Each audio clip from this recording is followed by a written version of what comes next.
Pernahkah Anda mendengar ada orang yang sebelum wafat masih sempat bikin orang satu kota tertawa?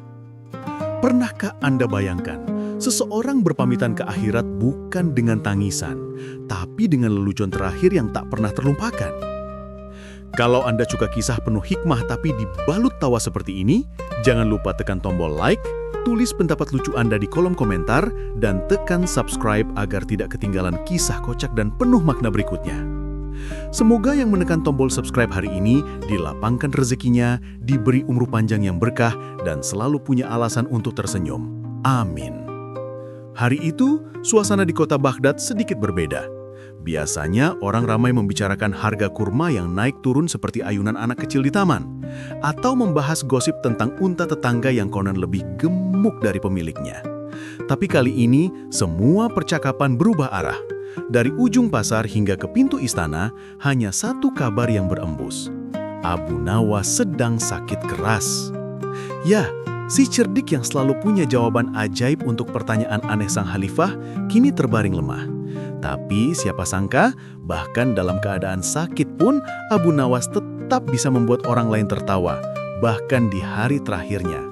Tonton sampai akhir, karena kisah ini bukan cuma lucu, tapi juga akan membuat Anda berpikir bagaimana caranya seseorang bisa meninggalkan dunia dengan tawa. Hari itu suasana kota Baghdad terasa agak berbeda dari biasanya.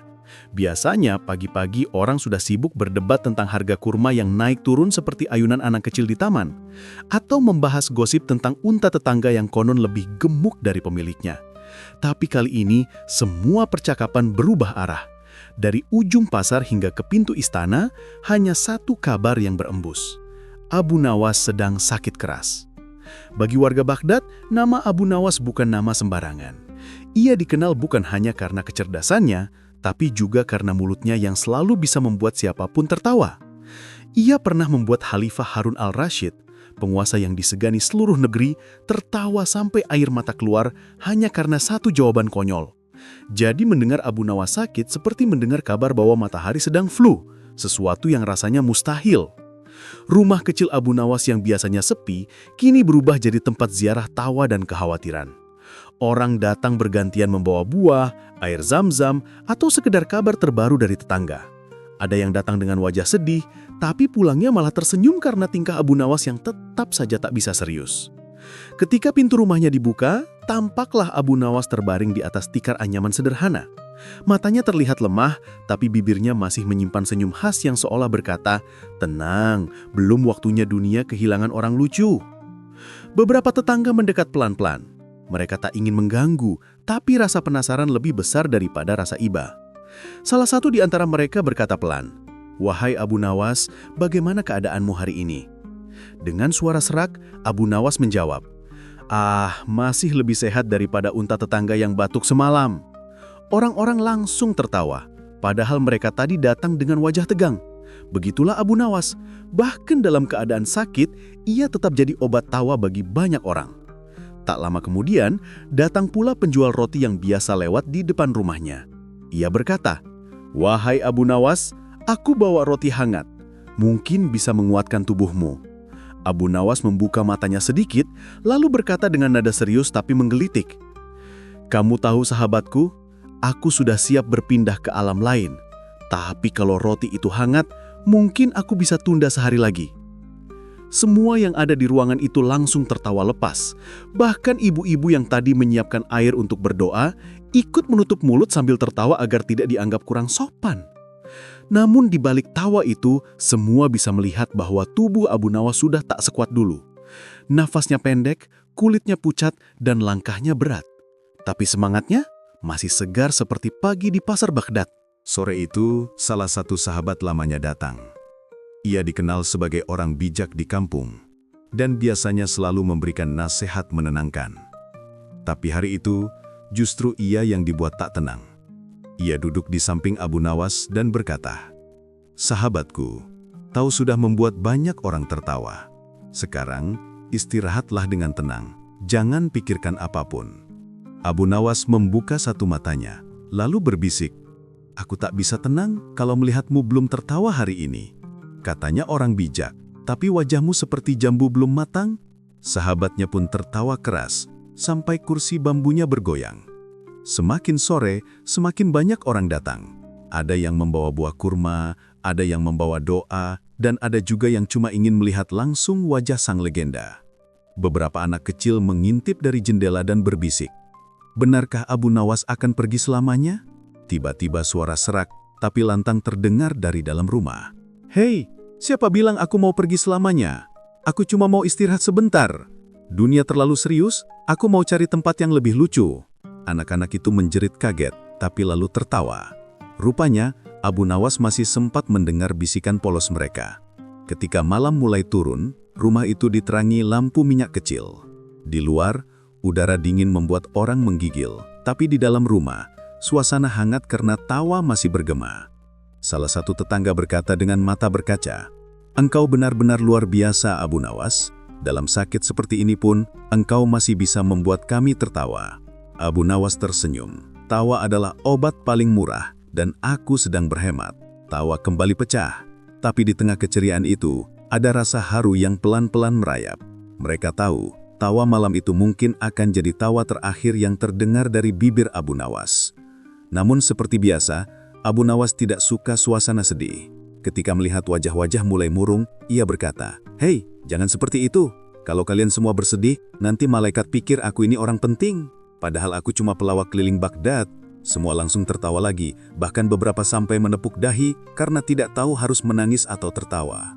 Malam semakin larut, dan satu persatu tamu pamit pulang. Sebelum mereka keluar, Abu Nawas berkata pelan, tapi penuh makna, "Jika suatu hari nanti kalian mendengar kabar bahwa aku benar-benar pergi, tolong jangan tangisi aku, cukup tertawa sekali saja, agar aku tahu dari alam sana bahwa aku tidak meninggalkan kesedihan, hanya kenangan yang lucu."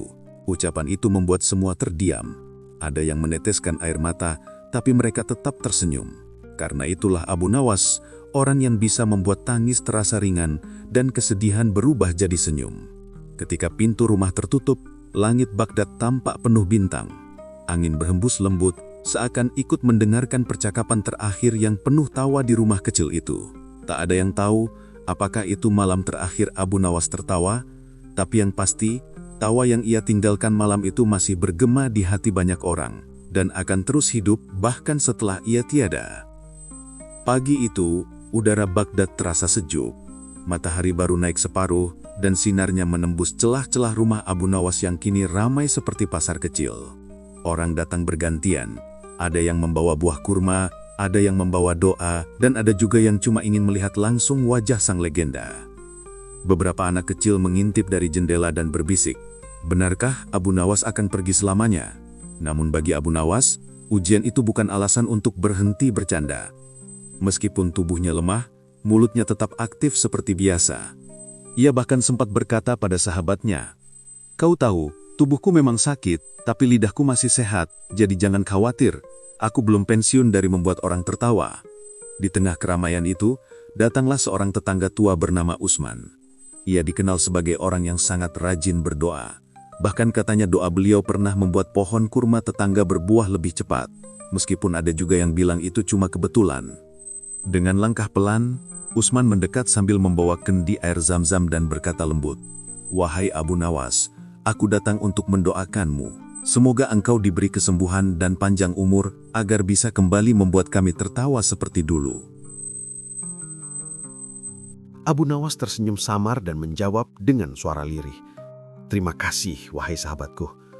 Tapi kalau aku diberi umur panjang, jangan salahkan aku kalau tawa kalian makin sering pecah karena kelucuanku makin parah."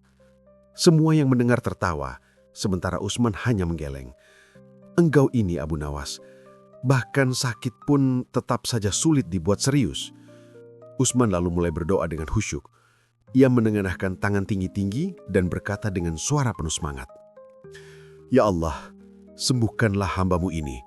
Berilah Abu Nawas umur panjang dan kesehatan agar bisa terus menghibur umat-Mu di Baghdad ini." Namun tiba-tiba, sebelum doa selesai, Abu Nawas membuka satu matanya dan berkata pelan, "Kalau tidak bisa disembuhkan ya Allah, tolong buat tempat tidurku di surga agak empuk ya, soalnya punggungku sudah sering kena tikar kasar." Orang-orang yang tadi menunduk ikut tertawa kecil. Doa itu mendadak berubah suasananya. Dari haru menjadi lucu. Bahkan Utsman yang biasanya khusyuk pun tak bisa menahan senyum. "Astagfirullah Abu Nawas," serunya. "Ini doa, bukan stand up di pasar Baghdad." Abu Nawas menjawab pelan. "Aku tahu, tapi kalau malaikat ikut tertawa, mungkin doa kita lebih cepat naik ke langit." Suasana rumah pun menjadi hangat lagi. Orang-orang yang tadinya takut melihat kondisi Abu Nawas, kini justru merasa lebih ringan. Seorang ibu berkata, "Ya Allah, mungkin dunia ini memang butuh orang seperti Abu Nawas. Sakit pun masih bisa membuat kami bahagia." Abu Nawas tersenyum kecil. "Betul, Bu. Karena kalau semua orang sedih, nanti bumi terasa berat oleh air mata. Aku bantu ringankan dengan tawa." Tak lama kemudian, datang seorang pemuda dari masjid membawa kurma dan berkata, "Abu Nawas, aku datang membawakan buah dari kebun kecilku. Makanlah agar engkau kuat." Abu Nawas melirik kurma itu sebentar lalu menjawab, "Terima kasih, tapi kalau aku makan semua ini, nanti kurmamu habis dan kau malah sakit karena kehilangan rezeki. Jadi bagaimana kalau aku sembuh karena kebaikanmu saja, bukan karena kurmanya?" Pemuda itu tertawa lepas dan berkata, "Sungguh, hanya engkau yang bisa membuat pemberian orang terasa lucu tapi tetap diterima dengan sopan." Waktu berjalan perlahan. Abu Nawas mulai lelah berbicara, namun sesekali ia masih sempat melontarkan kalimat yang membuat suasana tak pernah hening lama. Seorang wanita tua yang terkenal bijak datang dan berkata, "Abu Nawas, kau ini orang yang sangat pintar. Kau bisa jawab semua teka-teki khalifah. Tapi sekarang, apa kau tak takut menghadapi akhir hidup?" Abu Nawas menatapnya pelan, lalu menjawab, "Takut sih ada, tapi lebih takut lagi kalau nanti di sana tak ada yang lucu. Aku ini sudah terbiasa hidup dengan tawa. Kalau surga terlalu sepi, aku khawatir bosan." Orang-orang terdiam sebentar, lalu kembali tertawa ajil. Di balik candanya yang halus ada kebijaksanaan yang halus. Malamnya, Utsman datang lagi membawa minyak wangi. Ia mengoleskan sedikit di tangan Abu Nawas sambil berkata, "Ini agar engkau merasa segar." Abu Nawas menatapnya dan berkata, "Wahai Utsman, kalau aku nanti berangkat, tolong jangan siram kuburanku dengan minyak wangi. Aku takut orang-orang datang bukan untuk mendoakan, tapi untuk ikut wangi." Utsman tertawa bahak-bahak sampai minyaknya hampir tumpah. "Engkau ini memang tak ada duanya, Abu Nawas." Namun di tengah tawa itu, Abu Nawas sempat menarik napas panjang. Ia menatap ke langit-langit rumahnya dan berkata pelan, "Tahu tidak sahabat-sahabatku, hidup ini seperti cerita lucu. Di awal kita banyak tertawa, di tengah kita mulai serius, dan di akhir, ya tergantung siapa penulisnya. Kalau penulisnya Allah, pasti endingnya indah, bahkan kalaupun lucunya sudah selesai." Kalimat itu membuat semua yang hadir terdiam. Ada ketenangan yang lembut, ada kesadaran bahwa mungkin Abu Nawas mulai benar-benar bersiap. Namun tentu saja, sebelum suasana terlalu haru, ia menambahkan dengan tawa kecil, "Tapi kalau besok aku sembuh, tolong jangan bilang aku hampir mati ya. Bilang saja aku lagi libur dari berpikir." Tawa pun kembali pecah. Rumah kecil itu lagi-lagi dipenuhi suara gembira. Padahal di dalamnya ada seseorang yang sedang menyiapkan diri untuk perjumpaan terindah dengan Tuhannya. Ketika malam semakin larut, Utsman pamit pulang. Sebelum keluar, ia menatap Abu Nawas dan berkata, "Sungguh, engkau mengajarkan sesuatu hari ini, bahwa sakit bukan alasan untuk berhenti bersyukur." Abu Nawas menjawab lirih, "Dan tawa sahabatku adalah cara termudah untuk berterima kasih kepada Tuhan karena masih diberi waktu." Angin malam Baghdad berhembus pelan, membawa aroma minyak wangi dan sisa tawa dari rumah kecil itu. Di balik canda yang sederhana, Abu Nawas sebenarnya sedang mengajarkan hal besar, bahwa doa tidak harus selalu disertai air mata. Kadang doa juga bisa naik ke langit dengan iringan senyum dan tawa yang tulus. Dan di malam itulah, semua orang sadar, Abu Nawas memang berbeda. Ia bukan hanya pelawak yang membuat orang tertawa, tapi guru kehidupan yang membuat orang berpikir sambil tetap tersenyum. Menjawab dengan wajah serius yang entah kenapa tetap terlihat lucu, "Tuanku, kalau nanti aku wafat, tolong kuburkan aku setengah badan saja." Ruangan langsung hening. Semua orang saling pandang dengan wajah bingung. Bahkan, seekor kucing yang tadi tidur di pojok tiba-tiba membuka mata. Mungkin juga kaget. Khalifah hampir tersedak dan berkata, "Astaghfirullah, apa maksudmu dikubur setengah badan? Itu permintaan yang aneh, Abu Nawas." Abu Nawas tersenyum tipis dan menjawab pelan, Begini tuanku, kalau nanti malaikat datang menanyai, aku bisa bilang, sebentar ya, aku baru setengah mati, tunggu separuh lagi besok. Sekejap, wajah khalifah yang tadi tegang berubah jadi merah karena menahan tawa.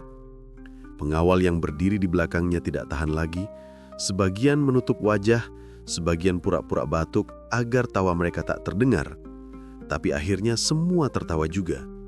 Tawa bergemuruh memenuhi rumah kecil Abu Nawas, seperti pesta kecil di tengah kesedihan. Setelah tawa reda, khalifah memandangnya dengan tatapan kagum dan berkata, "Abu Nawas, hanya engkau yang bisa membuat aku tertawa di tengah kabar duka. Bagaimana kau bisa tetap setenang ini menghadapi kemungkinan akhir hidupmu?" Abu Nawas menjawab dengan bijak tapi tetap jenaka. "Tuanku, kalau aku bersedih, apakah aku akan sembuh? Tidak. Tapi kalau aku tertawa, setidaknya aku meninggalkan dunia ini dengan hati ringan. Bukankah lebih baik pergi sambil tersenyum daripada datang ke dunia sambil menangis?" Khalifah terdiam sejenak. Ucapannya sederhana, tapi menyentuh hati. Ia menunduk dan berkata pelan, "Sungguh, engkau orang yang luar biasa. Dunia akan kehilangan warna jika kau benar-benar pergi." Abu Nawas menatapnya dengan lembut dan menjawab, "Tenang saja tuanku, kalau dunia kehilangan aku, tinggal lihat di pasar. Pasti ada yang mirip, tapi lebih ribut." Semua tertawa lagi, bahkan tabib istana yang dari tadi hanya diam dan mencatat tubuh Abu Nawas ikut tersenyum. Ia berkata, "Abu Nawas, tahu Anda lebih mujarab dari semua obat di apotek Baghdad." Abu Nawas menjawab, "Tentu saja, karena resepku sederhana. Jangan terlalu serius memikirkan hidup, nanti hidup jadi takut dengan kita." Khalifah kemudian berdiri dan memegang tangan sahabatnya itu. "Wahai Abu Nawas," katanya lembut, "engkau bukan hanya pelawak, tapi juga guru kehidupan. Kalau semua orang bisa berpikir secerah engkau, mungkin dunia akan lebih ringan dijalani." Abu Nawas menatapnya dengan senyum nakal dan berkata, "Tenang saja tuanku, kalau dunia ringan berarti pajaknya juga ringan kan tuanku?" Khalifah langsung tertawa keras sampai memegang perutnya. "Sungguh, engkau ini tak bisa dibilang sakit. Sakit apa kalau masih bisa bercanda soal pajak?" Tawa panjang pun memenuhi ruangan itu. Bahkan beberapa orang di luar rumah ikut tertawa karena mendengar dari jendela. Tak ada yang menyangka, pertemuan itu yang semula dikhawatirkan akan penuh air mata, justru menjadi momen penuh kebahagiaan. Sebelum pamit, Khalifah berbisik kepada Abu Nawas, "Jika kau benar-benar harus pergi suatu hari nanti, pergilah dengan damai. Tapi kalau bisa, tinggalkan satu lelucon terakhir untuk Baghdad." Abu Nawas mengangkat tangan lemah dan menjawab, "Tenang tuanku, aku sudah siapkan satu yang akan membuat seluruh kota tertawa meski aku tak lagi di sini." Khalifah menatapnya dalam, tersenyum, lalu beranjak pergi. Malam itu, langit Baghdad seolah ikut tersenyum, dan di rumah kecil itu, Abu Nawas kembali berbaring sambil berbisik pelan, "Belum waktunya tawa ini berhenti. Aku masih punya satu rencana terakhir." Tidak ada yang tahu apa maksudnya, tapi satu hal pasti. Kalau Abu Nawas sudah berkata punya rencana, maka siap-siaplah. Bahkan kematian pun bisa jadi bahan pertawaannya. Moon implies. Kabar tentang Abu Nawas yang mulai sakit parah menyebar cepat ke seluruh kota Baghdad. Dari tukang roti sampai penjaga unta, semua berbisik-bisik, "Abu Nawas sakit. Wah, dunia pasti lebih sepi tanpa kelucuannya." Bahkan Raja Harun al-Rashid pun sampai mengirim tabib istana terbaiknya. Tapi tentu saja, Abu Nawas tetap Abu Nawas. Bahkan dalam sakitnya, masih sempat membuat orang tertawa sampai sakit perut. Ketika tabib datang dan menatap wajahnya yang pacat, Abu Nawas berkata lemah, "Wahai tabib, apakah penyakitku bisa sembuh?" Tabib menjawab dengan wajah serius, "Insya Allah, dengan izin Tuhan." Abu Nawas menghela nafas panjang lalu berkata, "Kalau begitu, beri aku obat yang bisa bikin aku ketawa dulu. Soalnya kalau aku mati dalam keadaan cemberut, malaikat pun bisa salah sangka, dikira aku tidak ikhlas." Semua orang yang berada di kamar langsung tertawa. Bahkan tabib yang biasanya dingin seperti batu kali sampai menahan senyum. Tapi itulah Abu Nawas. Tak pernah kehilangan kelucuan, bahkan di ambang maut. Beberapa hari kemudian, tubuh Abu Nawas semakin lemah. Ia memanggil istrinya, beberapa sahabat dan seorang penulis wasiat. "Aku mau menulis wasiat terakhirku," katanya dengan suara serak namun matanya masih berkilat jahil. Semua orang duduk dengan wajah serius. Mereka mengira wasiat itu akan berisi harta, ilmu, atau pesan spiritual mendalam. Tapi ternyata, "Yang pertama," katanya pelan, "aku ingin dimakamkan di antara dua tempat, setengah di darat, setengah di sungai." Semua orang langsung bengong. "Apa maksudmu Abu Nawas?" tanya istrinya kaget. Abu Nawas tersenyum mendalam dan menjawab, "Supaya kalau ada orang mandi di sungai, bisa sekalian kirim doa. Dan kalau ada orang jalan di darat, bisa kirim Fatihah. Jadi dua-duanya kena berkah." Belum sempat semua menanggapi, ia melanjutkan dengan tenang. "Yang kedua, jangan kuburkan aku kalau matahari belum tersenyum." "Loh, apa itu artinya wahai Abu Nawas?" tanya seorang sahabatnya. "Kalau mendung jangan dulu dikubur. Aku tak mau pamit dalam suasana suram. Aku ingin semua orang tahu, bahkan matahari pun harus tersenyum melihat kepergianku," katanya sambil terkekeh pelan. Lalu, ia menambahkan satu lagi yang membuat semua orang hampir jatuh dari kursi. "Dan terakhir, tolong kalau aku sudah dikafani, jangan ikat terlalu kuat. Siapa tahu nanti aku bangun lagi dan mau ngelucu di surga. Susah kalau kainnya terlalu sempit." Seketika ruangan itu pecah oleh tawa yang berbaur dengan air mata. Istrinya menangis sambil tertawa. "Ya Allah, bahkan dalam wasiat pun kau masih membuat kami bingung Abu Nawas." Salah satu sahabatnya berkata, "Kau ini memang tidak akan pernah berubah. Bahkan malaikat pun nanti pasti bingung harus serius atau tertawa ketika menjemputmu." Namun, di balik semua itu, tersimpan makna mendalam. Abu Nawas sebenarnya ingin mengajarkan bahwa kematian bukan sesuatu yang harus selalu ditakuti. Ia ingin semua orang tersenyum ketika mengingatnya, bukan menangis.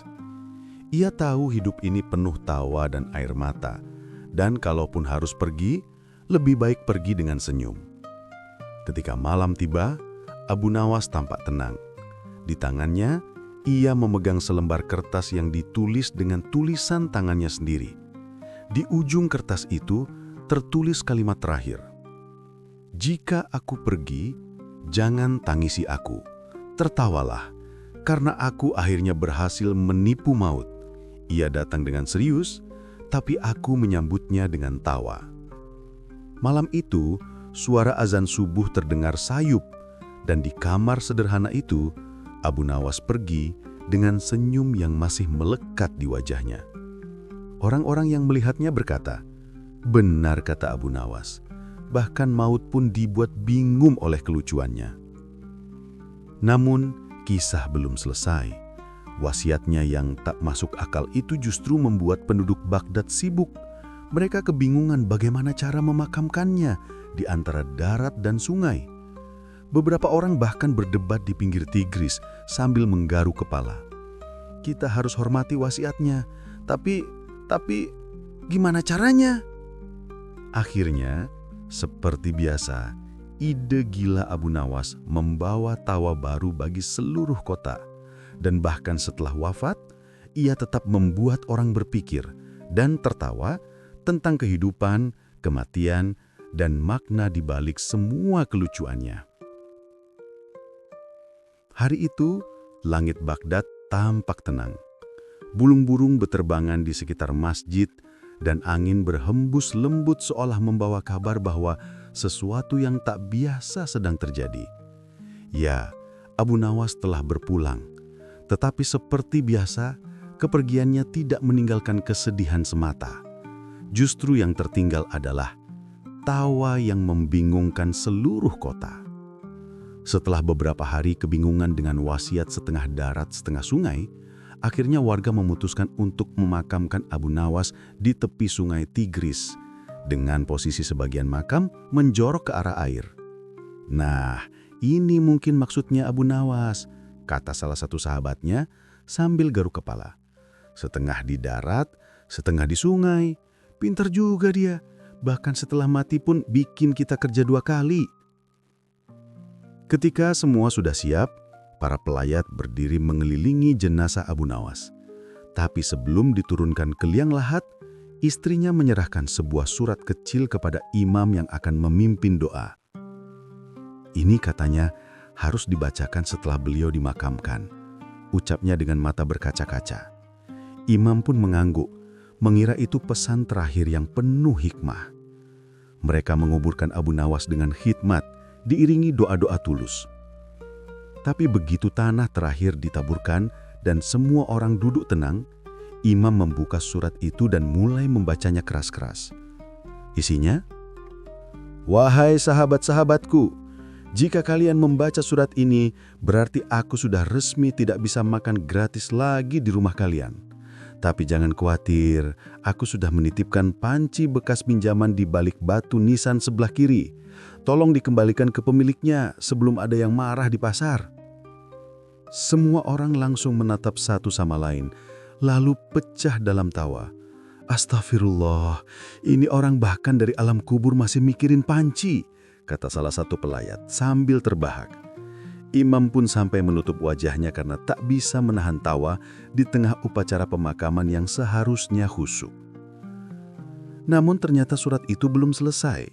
Di bawahnya tertulis tambahan. "Oh ya, kalau nanti malam aku datang ke mimpi kalian, jangan takut, aku cuma mau numpang dengar berita kerajaan. Di alam barzah katanya sinyalnya jelek, jadi susah update berita terbaru dari istana." Tangis berubah menjadi tawa keras. Ada yang sampai menepuk lutut, ada juga yang jatuh terduduk di tanah karena tak kuat menahan geli. Benar-benar, Abu Nawas tidak pernah kehilangan humornya, bahkan setelah nyawanya tak lagi di dunia. Keesokan harinya, cerita tentang candaan terakhir itu menyebar cepat ke seluruh Baghdad. Tukang roti, penjual rempah, bahkan para penjaga istana pun ikut membicarakannya.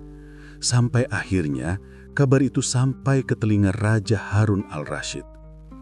Raja yang biasanya serius itu justru tersenyum haru. Sahabatku Abu Nawas, bahkan setelah tiada, kau masih bisa membuat rakyatku tertawa.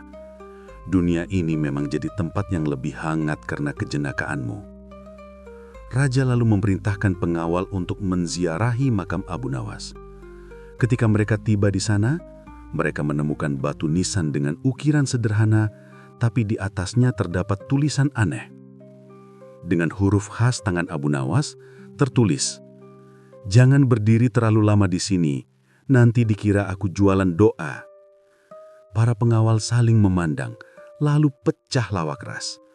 Seorang di antara mereka berkata, bahkan nisannya pun bercanda, "Ini pasti peninggalannya yang terakhir." Namun di balik semua itu, rakyat Baghdad mulai menyadari sesuatu.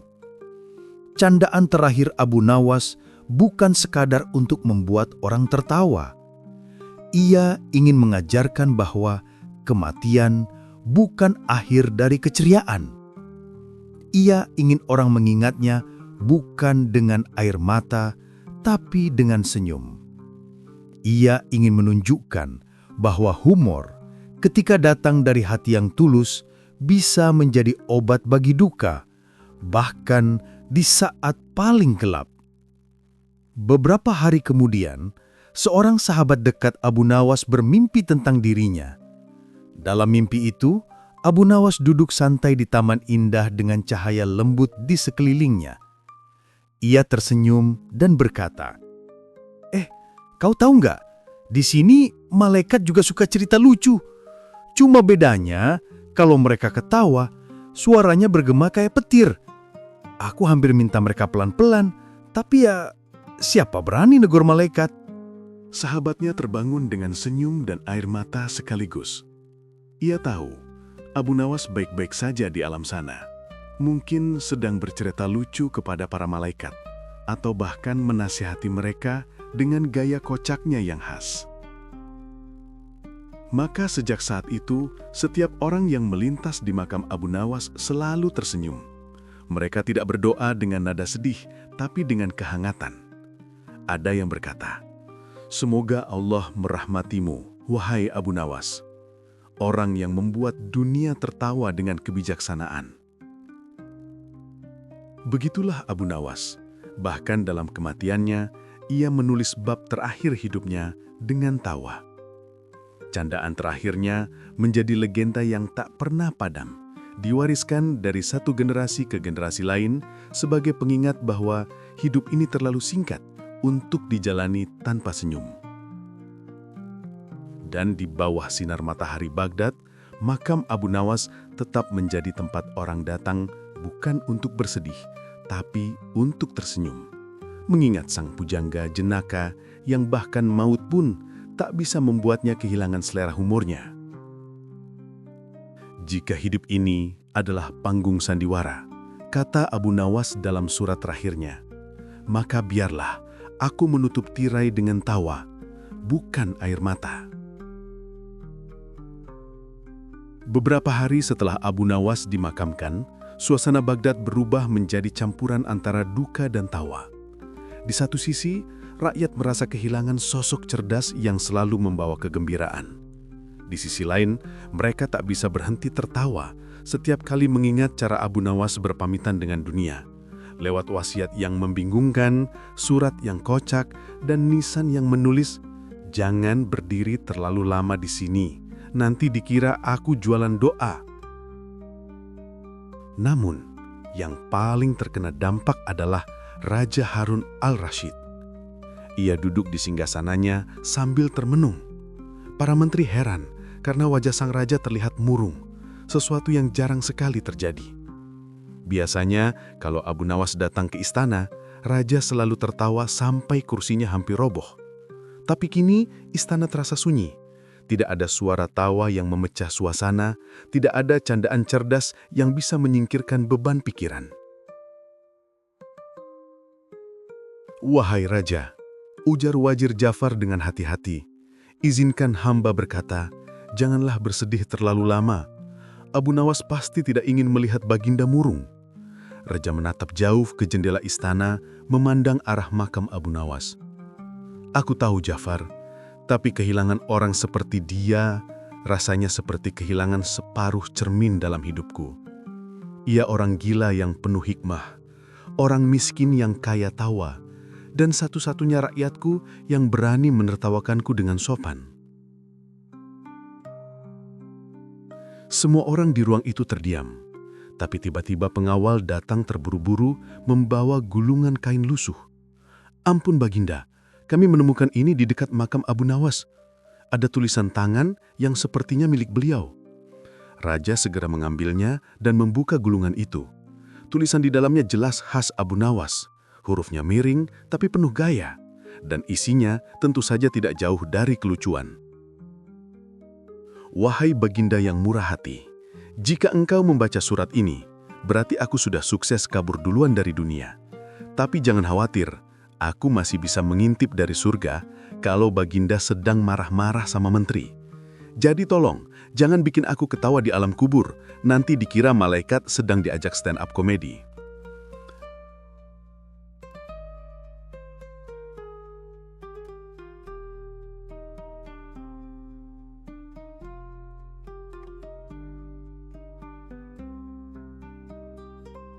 Raja tak bisa menahan diri. Ia tertawa sampai meneteskan air mata. Para menteri ikut tertawa, dan istana yang tadinya murung berubah menjadi riuh oleh tawa yang menular.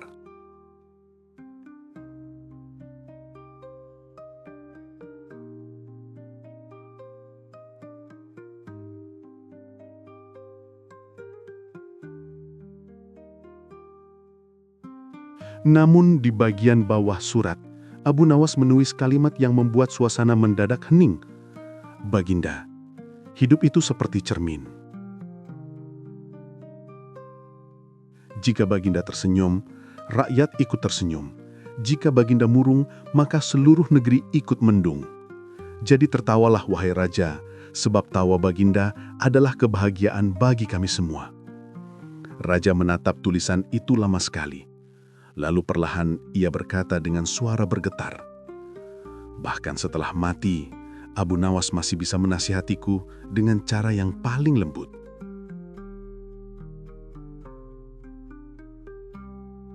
Hari itu, Raja Harun al-Rasyid memerintahkan agar dibuat peringatan khusus untuk mengenang Abu Nawas. Tapi tentu saja peringatannya bukan berupa doa yang penuh tangisan, melainkan sebuah hari tawa.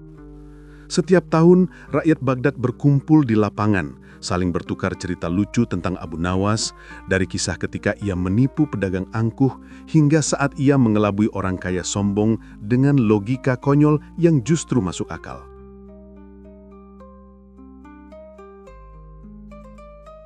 Di tengah acara itu, raja duduk di kursi kehormatan, mengenakan jubah putih sederhana. Ia mendengarkan rakyat bercerita sambil tertawa terbahak-bahak.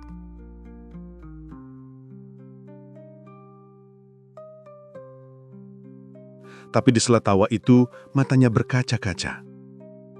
"Andai kau di sini, wahai sahabat, aku yakin kau juga akan menertawakan diriku karena terharu seperti ini." Tiba-tiba, seorang anak kecil mendekati raja dan berkata polos, "Tuanku, tadi malam aku bermimpi bertemu Abu Nawas. Dia bilang, 'Jangan biarkan raja sedih. Suruh dia senyum. Nanti aku dikira gagal bikin orang bahagia.'" Semua orang langsung tertawa lagi. Raja menepuk kepala bocah itu sambil berkata, "Benar anakku, mulai hari ini, siapapun yang tertawa dengan tulus, itulah cara terbaik untuk mengingat Abu Nawas."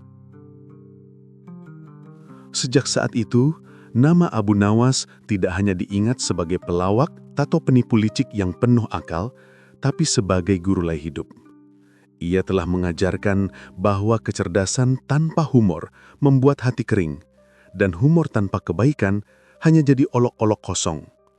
Abu Nawas telah memadukan keduanya, menjadi legenda yang menghidupkan tawa dan hikmah dalam satu nafas.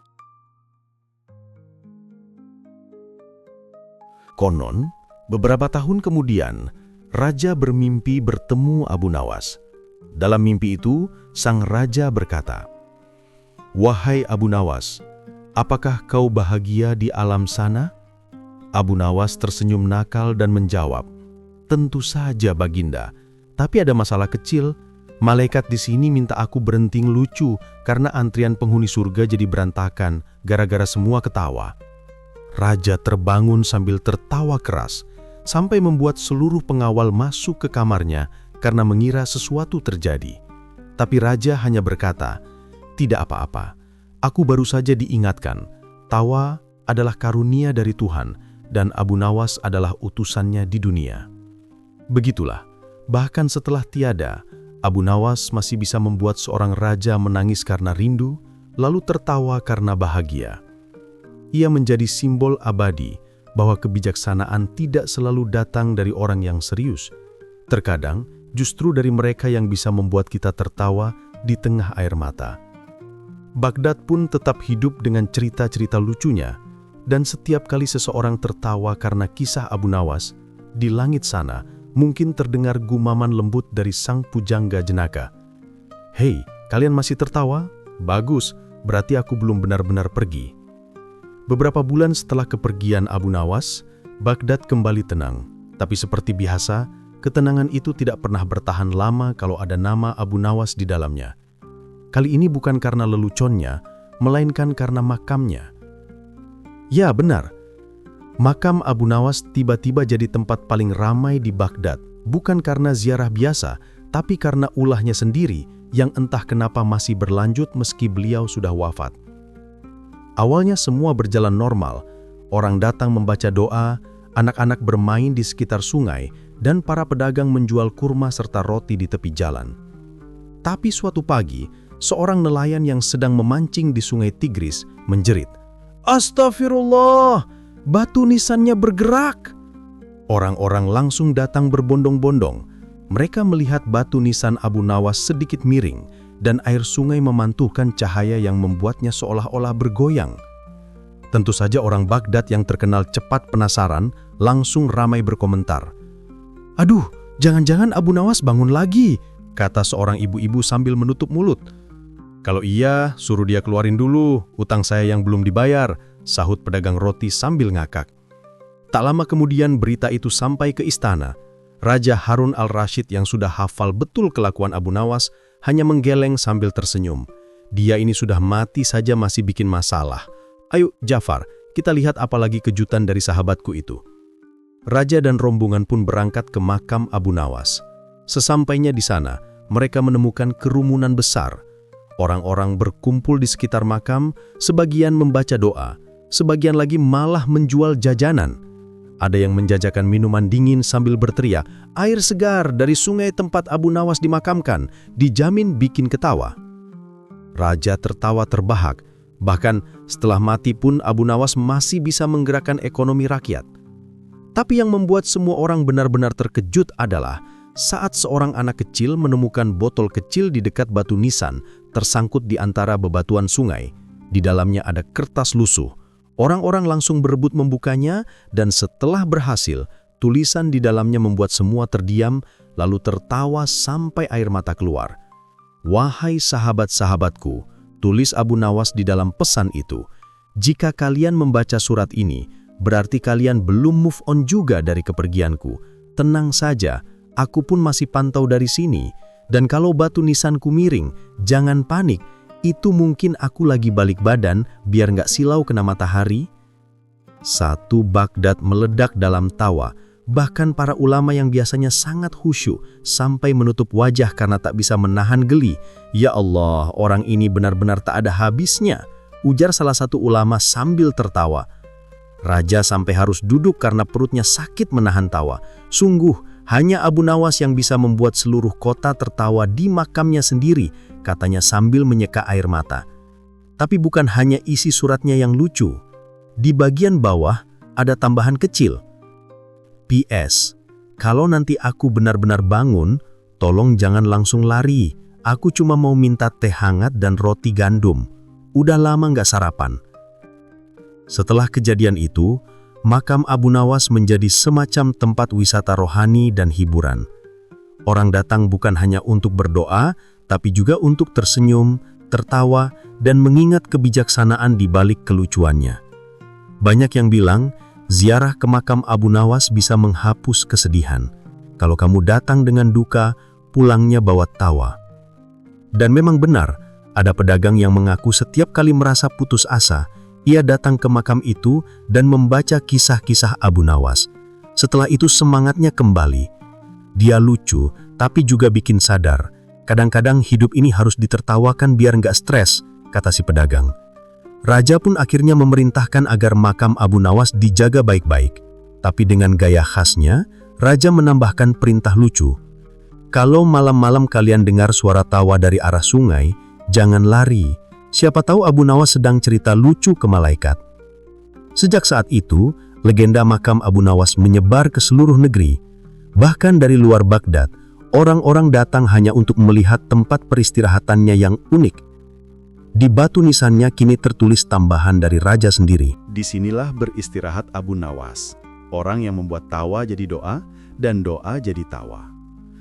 Namun yang paling menarik, pada setiap malam tertentu, air sungai di sekitar makam terlihat berkilau lembut. Penduduk setempat percaya, itu pertanda Abu Nawas sedang tersenyum dari alam sana, mendengarkan orang-orang yang datang mendoakan sekaligus menertawakannya. Dan seperti biasa, para nelayan punya versi mereka sendiri. Itu bukan cahaya gaib, itu cuma pantulan bulan. Tapi kalau bulan bisa tertawa, pasti gara-gara Abu Nawas juga. Begitulah. Abu Nawas tetap hidup dalam hati rakyat Baghdad, bukan hanya sebagai pelawak, tapi sebagai cermin kehidupan. Ia mengajarkan bahwa bahkan kematian pun bisa jadi bahan renungan yang hangat, bukan hanya kesedihan. Ia membuktikan bahwa tawa yang lahir dari kebijaksanaan akan tetap hidup, bahkan ketika jasad sudah tiada.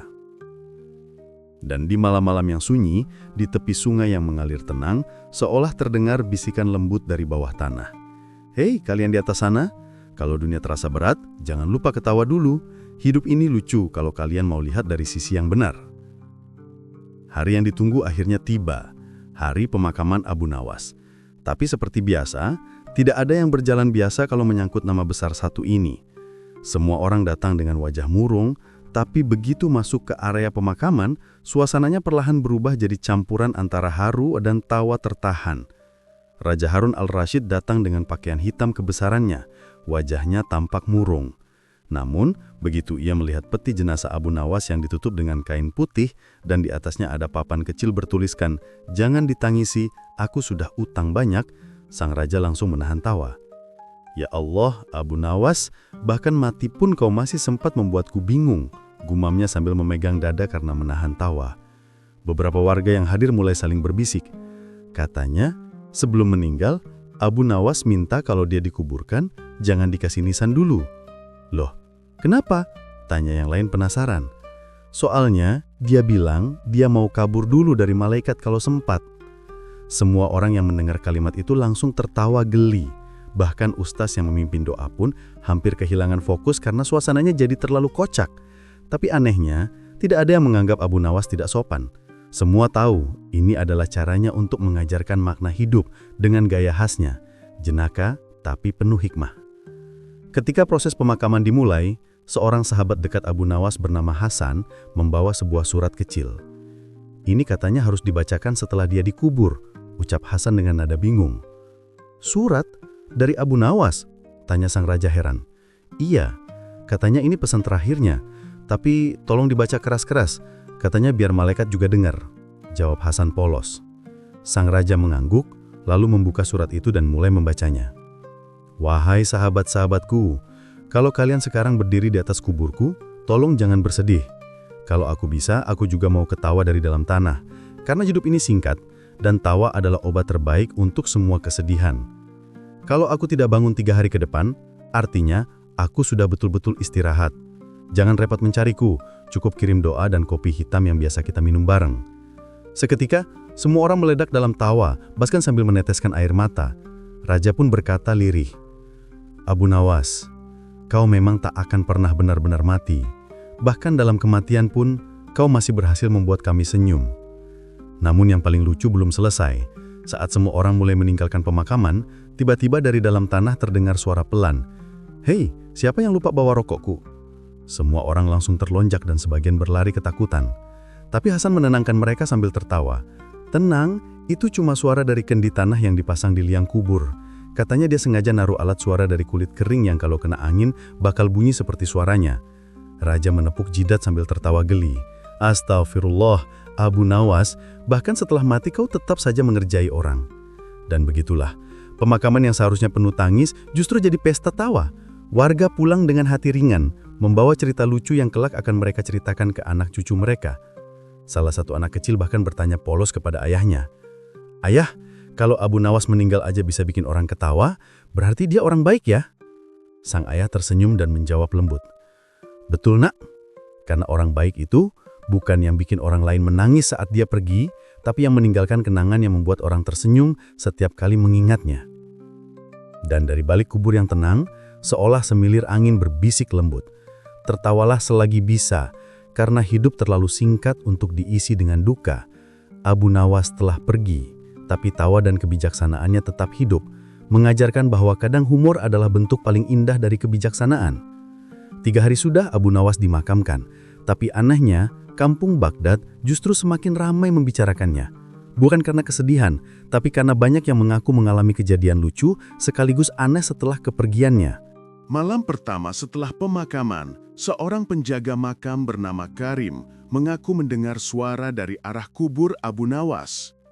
"Aku dengar jelas, ada yang bilang, 'Hei Karim, kalau kau mau jaga makam, jangan duduk di atas perutku, aku bisa kram tahu,' katanya dengan wajah pucat tapi bibirnya menahan tawa. Penduduk yang mendengar cerita itu langsung tertawa geli. Mungkin Abu Nawas memang belum puas bercanda, bahkan dari alam sana, celetuk salah satu warga. Namun, kejadian paling heboh terjadi di malam ketiga. Raja Harun al-Rashid yang masih merasa kehilangan sahabat cerdas nan nyeleneh itu bermimpi. Dalam mimpinya, Abu Nawas datang dengan pakaian putih bersih. Wajahnya cerah dan senyumnya seperti biasa, menyebalkan tapi menenangkan. "Wahai Baginda," kata Abu Nawas sambil tertawa kecil, "jangan bersedih, aku di sini baik-baik saja. Bahkan malaikat pun tertawa melihat daftar kejahilanku waktu di dunia." Raja menatapnya dalam mimpi itu dengan takjub. "Tapi, wahai Abu Nawas, apakah kau tidak takut menghadapi pertanyaan malaikat?" Abu Nawas malah terkekeh. "Takut sih iya, tapi aku sudah siapkan jawabannya." "Jawaban apa?" tanya sang raja. "Aku bilang ke malaikat, tunggu dulu, biar saya cerita satu kisah. Kalau kalian ketawa, berarti saya masih layak masuk surga." Raja tertawa keras dalam mimpi, sampai-sampai terbangun dengan air mata menetes di pipinya. Ya Allah, dia bahkan di alam kubur masih pakai logika dan humornya. Kabar tentang mimpi sang raja menyebar ke seluruh negeri. Orang-orang mulai menganggap Abu Nawas bukan hanya pelawak, tapi juga guru kehidupan. Di balik setiap leluconnya, selalu ada hikmah yang dalam. Beberapa hari kemudian, Hasan, sahabat dekat Abu Nawas, bermimpi serupa. Dalam mimpinya, Abu Nawas sedang duduk di bawah pohon sambil menulis sesuatu di pasir. Hasan mendekat dan bertanya, "Wahai Abu Nawas, apa yang kau tulis itu?" Abu Nawas menjawab santai, "Aku sedang menghitung berapa banyak orang yang ketawa gara-gara aku dan berapa yang marah karena aku." "Dan hasilnya?" tanya Hasan penasaran. "Masih seimbang," jawab Abu Nawas sambil tertawa. "Tapi aku sedang usahakan agar yang ketawa lebih banyak, biar timbangan amalnya ringan." Hasan tersenyum dalam mimpi itu, lalu Abu Nawas menepuk pundaknya dan berkata, "Ingat Hasan, jangan terlalu serius menghadapi dunia. Kalau kau tertawa, hidupmu panjang. Kalau kau murung, waktumu terasa pendek. Dan kalau kau kehilangan tawa, kau kehilangan setengah kehidupan." Ketika Hasan terbangun, ia menangis haru. Ia merasa Abu Nawas datang bukan sekadar bercanda, tapi memberi pesan agar manusia tetap tersenyum, bahkan di tengah kesulitan. Beberapa hari kemudian, warga sekitar makam bersaksi bahwa setiap malam ketiga, aroma harum samar muncul dari sekitar pusara Abu Nawas. Ada yang mengatakan itu tanda kebaikan. Ada juga yang bilang itu pasti wangi minyak rambut Abu Nawas yang dulu sering dia pakai buat gaya. Anak-anak kampung mulai bermain di sekitar makam sambil bercerita lucu Abu Nawas. Setiap kali mereka tertawa, angin berhembus lembut seolah menjawab tawa mereka. Para orang tua yang melihat pemandangan itu berkata, "Mungkin ini keajaiban dari orang yang sepanjang hidupnya menghibur hati orang lain." Raja Harun kemudian memerintahkan agar makam Abu Nawas dijaga dengan baik. Ini bukan makam orang biasa. Ini makam seseorang yang membuat Baghdad tertawa, tapi juga berpikir. Orang yang membuat para cendekiawan merasa kalah dan para raja merasa bersyukur. Setiap tahun, di malam ketiga setelah wafatnya, penduduk berkumpul di makam Abu Nawas. Mereka membawa makanan, kopi, dan tentu saja cerita lucu baru. Tradisi itu kemudian dikenal sebagai Malam Tawa Abu Nawas. Salah seorang warga berkata sambil tersenyum, "Lucu ya, bahkan setelah meninggal, Abu Nawas tetap bisa membuat kita semua berkumpul dan bahagia." Dan begitulah, keajaiban di malam ketiga menjadi bukti bahwa kebaikan tidak selalu harus berupa khutbah panjang atau doa yang berbaris rapi. Kadang, satu tawa tulus dari hati bisa menjadi amal yang tak terhapuskan. Abu Nawas telah berpulang, tapi pesannya abadi. Jangan takut mati, takutlah kalau hidupmu tidak pernah membuat orang lain tersenyum. Hari itu, istana Baghdad terasa berbeda. Tidak ada suara tawa, tidak ada lantunan musik seperti biasanya. Semua tampak muram, terutama Raja Harun al-Rashid. Sejak kepergian Abu Nawas, istana yang dulunya ramai oleh canda dan kelakar, kini seakan kehilangan nyawanya. Setiap pagi sang raja duduk di kursi kebesarannya sambil menatap kosong ke taman istana. Di sanalah dulu Abu Nawas sering datang dengan gaya santainya, kadang membawa kambing, kadang membawa kendi air, dan kadang hanya membawa wajah tak berdosa tapi penuh niat mengerjai raja. "Wahai Tuhan, mengapa orang yang membuatku tertawa justru pergi lebih dulu?" bisik sang raja. Namun, sebagaimana gaya khas Abu Nawas, bahkan dalam kesedihan pun ada sesuatu yang tak biasa. Hari itu, pelayan istana datang dengan membawa sebuah kotak kayu berukir indah.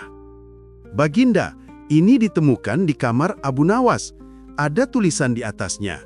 Untuk Baginda, jangan dibuka kalau tidak siap tertawa sambil menangis." Raja tertegun. Tertawa sambil menangis. Hanya Abu Nawas yang bisa menulis pesan seaneh itu. Ia membuka kotak tersebut perlahan. Di dalamnya ada selembar surat dan sebuah cermin kecil. Surat itu bertuliskan, "Wahai sahabatku, Baginda Harun yang bijak namun sering kena prank. Jika kau membaca surat ini, berarti aku sudah pergi. Tapi jangan bersedih. Aku sudah lebih dulu berangkat untuk memesan tempat duduk di surga. Siapa tahu kita bisa ngopi lagi di sana." Cermin kecil ini adalah hadiah terakhirku. Setiap kali Baginda merasa sedih, lihatlah ke dalamnya. Lihat siapa yang sedang cemberut, padahal dulu dia yang paling sering tertawa gara-gara aku. Raja memandangi cermin itu dan tersenyum getir. Tapi di bagian bawah surat, ada tulisan kecil bertinta merah.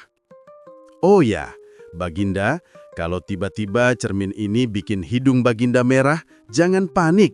Itu cuma cat mainanku waktu terakhir aku nyuci tangan." Seketika Raja tertawa sampai menitikkan air mata.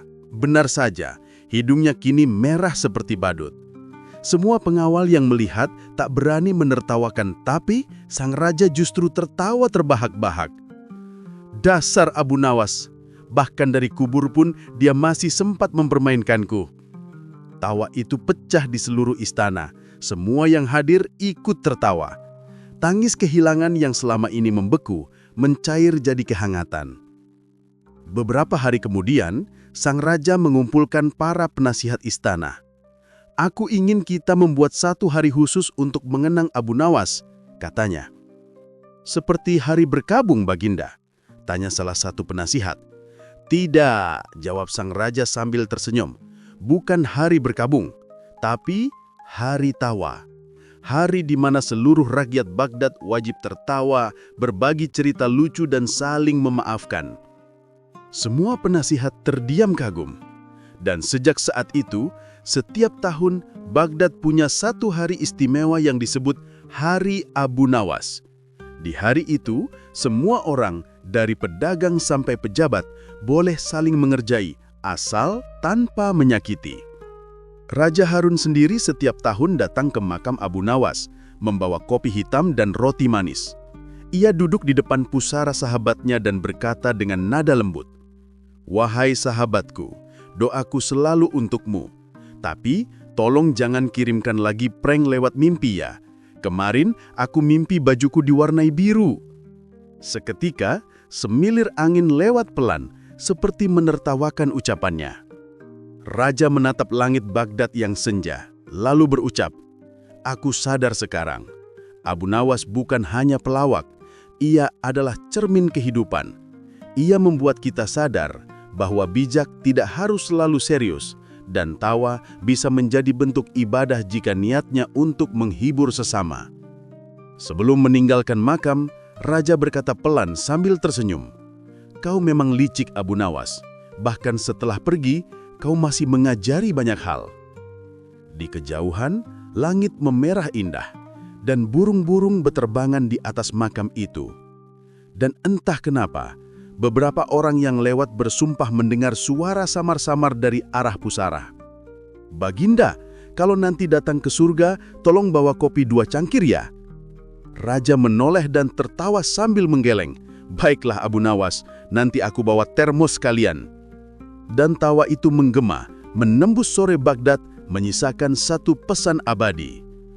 Orang yang bisa membuatmu tertawa tulus adalah orang yang tak pernah benar-benar pergi. Beberapa minggu setelah kepergian Abu Nawas, kehidupan di Baghdad perlahan kembali seperti biasa. Namun ada satu hal aneh yang membuat seluruh kota gempar. Hampir setiap malam, orang-orang bermimpi tentang Abu Nawas. Bukan mimpi yang menyeramkan seperti hantu atau arwah penasaran, tapi mimpi yang lucu. Ada yang mimpi Abu Nawas datang ke warung kopi dan minta hutang segelas kopi. Ada yang mimpi dia jadi hakim di akhirat, tapi malah lupa bawa palu. Bahkan, ada yang mimpi dia naik unta sambil nyanyi lagu cinta. Ini benar-benar aneh, kata seorang pedagang di pasar. Aku bermimpi Abu Nawas datang ke tokoku dan bilang, "Wahai saudara, harga kurma sekarang mahal sekali. Jangan-jangan yang dijual bukan kurma, tapi saham." Semua orang yang mendengar cerita itu tertawa terbahak-bahak. Mereka mulai sadar bahwa meskipun jasad Abu Nawas telah tiada, semangat humornya masih hidup dan menular ke seluruh Baghdad. Namun kejadian paling lucu terjadi ketika seorang imam masjid bermimpi Abu Nawas datang ke tempatnya.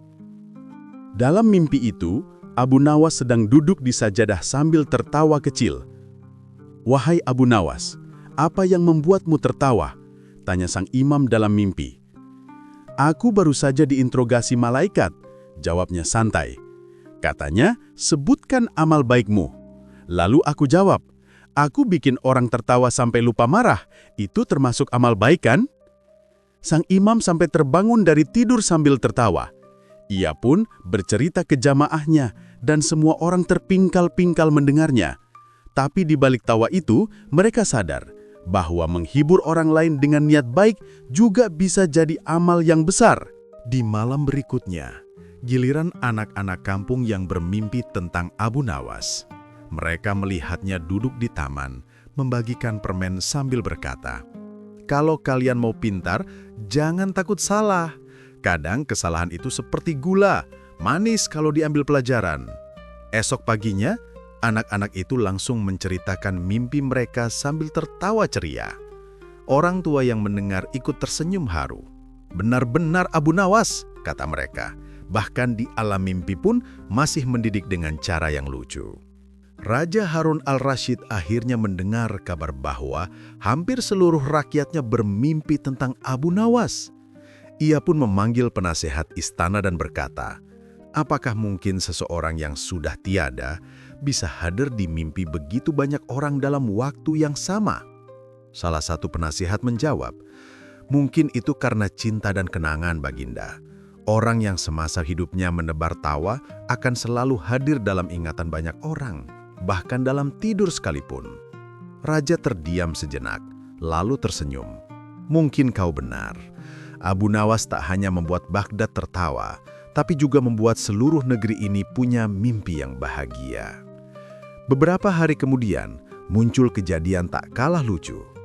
Seorang penulis istana bermimpi Abu Nawas datang sambil membawa pena emas dan berkata, tolong tulis buku tentangku ya, tapi jangan tulis aku pelawak ya, tulis aku ulama ketawa saja."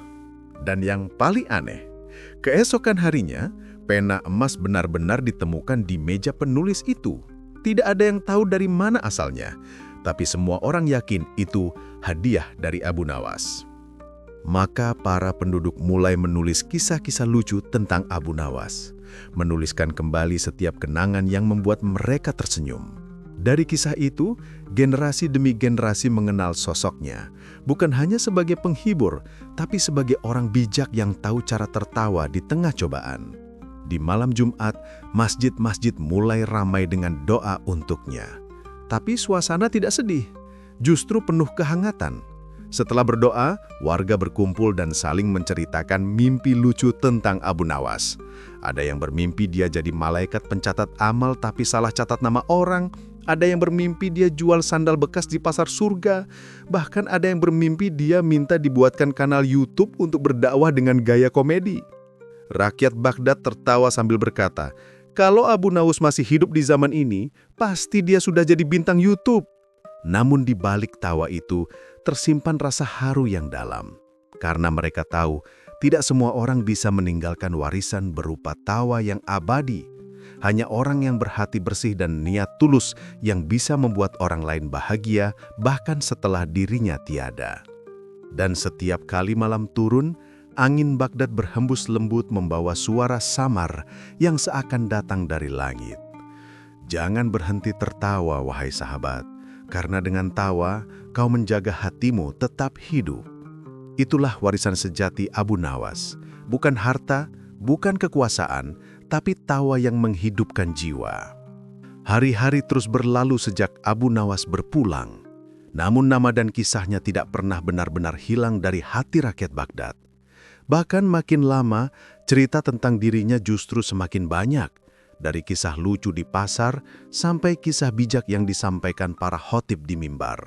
Semua sepakat, Abu Nawas bukan sekedar pelawak istana, tapi guru kehidupan dengan gaya yang tidak pernah bisa ditiru siapapun. Suatu hari, Raja Harun al-Rashid duduk di taman istana, ditemani oleh sahabat lamanya Hasan. Mereka menatap langit senja yang berwarna jingga keemasan. Udara terasa tenang, tapi hati mereka dipenuhi kenangan. "Hasan," ujar sang raja dengan suara lembut. "Kau tahu apa yang paling aku rindukan dari Abu Nawas?" Hasan tersenyum samar. "Candaan gilanya, Baginda?" "Bukan," jawab sang raja sambil menghela nafas. "Yang paling kurindukan adalah caranya membuat masalah besar terasa kecil. Dulu saat aku pusing memikirkan urusan kerajaan, dia datang hanya dengan satu kalimat konyol, tapi tiba-tiba semua beban terasa ringan." Hasan mengangguk pelan. "Benar, Baginda. Abu Nawas itu seperti cermin yang memantulkan sisi lucu dari hidup ini. Dia seolah ingin bilang, hidup ini sudah cukup sulit, jangan tambah berat dengan wajah murung." Raja tersenyum, lalu menatap pepohonan yang bergoyang lembut. "Aku sering berpikir kenapa Allah menghadirkan orang seperti Abu Nawas di tengah para raja, ulama, dan ilmuwan. Mungkin karena tawa juga bagian dari kebijaksanaan. Kadang satu tawa tulus bisa lebih menenangkan daripada 1000 kata nasihat." Tiba-tiba, seekor burung kecil hinggap di ranting dekat mereka. Suaranya berkicau pelan, dan entah kenapa raja merasa seperti mendengar tawa halus Abu Nawas dari balik langit. Ia tertegun sesaat, lalu tersenyum sambil berkata, "Mungkin dia sedang menertawakan kita, Hasan, karena kita terlalu serius mengenangnya." Hasan tertawa kecil. "Ya, mungkin.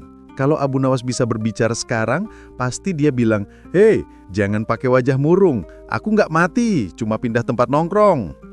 Keduanya tertawa bersama, dan suasana taman istana kembali hidup seperti dulu. Namun malamnya, sesuatu yang tak terduga terjadi. Raja bermimpi lagi tentang Abu Nawas. Kali ini, ia melihat sahabatnya sedang duduk di tepi sungai jernih yang bercahaya. Wajahnya cerah dan matanya penuh kedamaian. "Wahai sahabatku," kata sang raja dalam mimpi, "apa yang sedang kau lakukan di sana?" Abu Nawas menjawab santai, "Aku sedang bersiap menulis buku baru."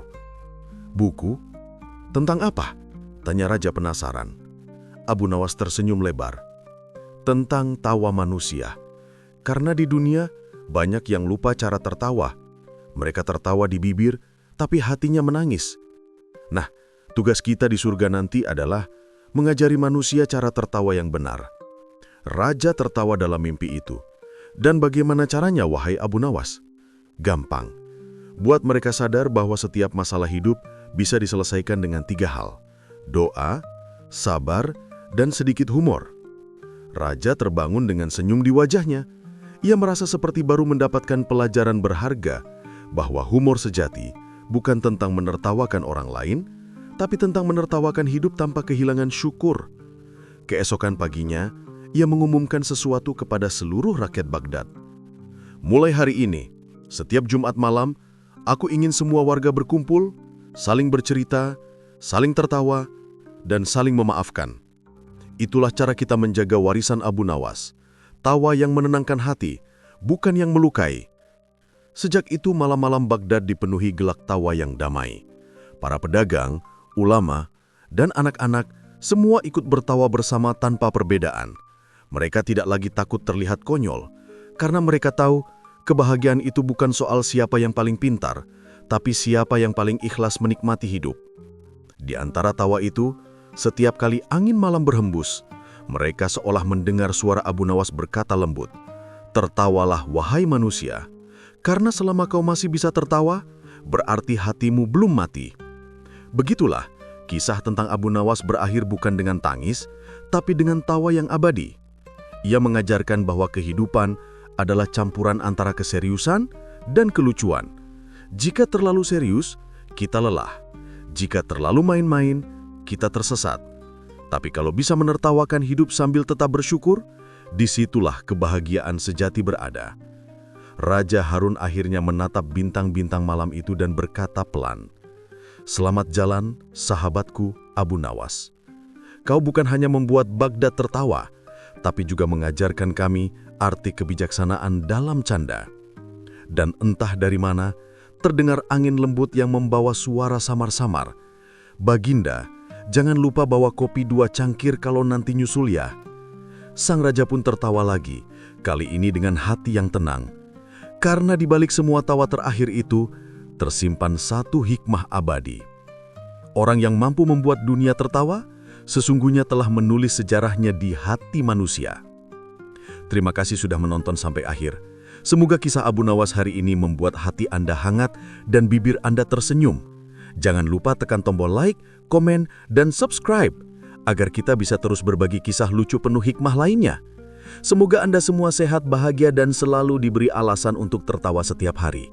Sampai jumpa di kisah berikutnya.